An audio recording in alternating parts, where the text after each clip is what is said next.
अस्सलाम वालेकुम dear students, कैसे हैं आप सब। उम्मीद करता हूं कि आप लोग खैरियत से होंगे। लास्ट लेक्चर में हमने 10th फिजिक्स का कोर्स कंटेंट डिस्कस किया था। आज हमने इस कोर्स का आगाज करना है। पहला चैप्टर है थर्मल फिजिक्स के बारे में। थर्मल फिजिक्स फिजिक्स की वो ब्रांच है जिसमें हम हीट को स्टडी करते हैं, हीट के फ्लो को स्टडी करते हैं और इससे रेलिवेंट कुछ टर्म्स वगैरह डिस्कस करते हैं हम थर्मल फिजिक्स में। पहला टॉपिक है थर्मल एक्सपेंशन। एक्सपेंशन का मतलब होता है फैलाव, थर्म का मतलब हीट। जब भी किसी सब्सटेंस को हीट किया जाए और हीट की वजह से किसी भी मटेरियल की लेंथ, एरिया या वॉल्यूम में इंक्रीज आ जाना, इस चीज को हम थर्मल एक्सपेंशन कहते हैं। हम किसी सब्सटेंस को हीट करते हैं और वो फैल जाता है, उसमें इंक्रीज आ जाता है। अब इसके अंदर फिजिक्स क्या है, जब हम सब्सटेंस को हीट करते हैं तो उसके मॉलिक्यूल्स की काइनेटिक एनर्जी बढ़ जाती है। काइनेटिक एनर्जी बढ़ जाने की वजह से उनकी वाइब्रेशंस बढ़ जाती हैं अगर वो सॉलिड है तो, अगर लिक्विड या गैस है तो उनकी मूवमेंट बढ़ जाती है।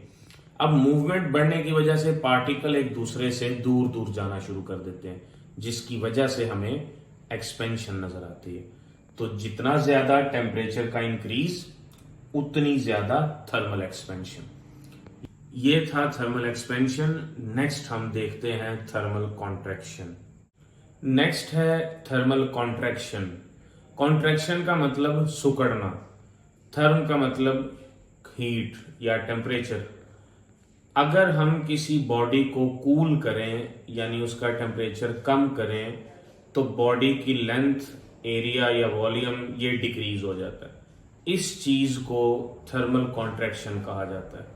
अब इसके पीछे की फिजिक्स कि जब हम टेम्परेचर कम करते हैं मॉलिक्यूल्स की काइनेटिक एनर्जी कम होती जाती है और वो एक दूसरे के करीब करीब आना शुरू कर देते हैं। जैसे जैसे मॉलिक्यूल्स करीब आते जाते हैं वैसे वैसे बॉडी के डायमेंशंस कम होते जाते हैं, यानी लेंथ, एरिया या वॉल्यूम। तो इस तरह बॉडी कॉन्ट्रैक्ट कर जाती है। तो जितना ज्यादा टेम्परेचर का डिक्रीज उतनी ज्यादा थर्मल कॉन्ट्रैक्शन।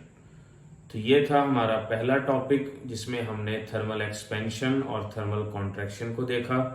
इंशाल्लाह नेक्स्ट टॉपिक में हम लीनियर थर्मल एक्सपेंशन और वॉल्यूम थर्मल एक्सपेंशन को देखेंगे, उनके रिलेशंस ड्राइव करेंगे। इंशाल्लाह जल्दी आपके साथ मुलाकात होगी अगली वीडियो में। तब तक के लिए अपना बहुत ख्याल रखें। खुदा हाफिज।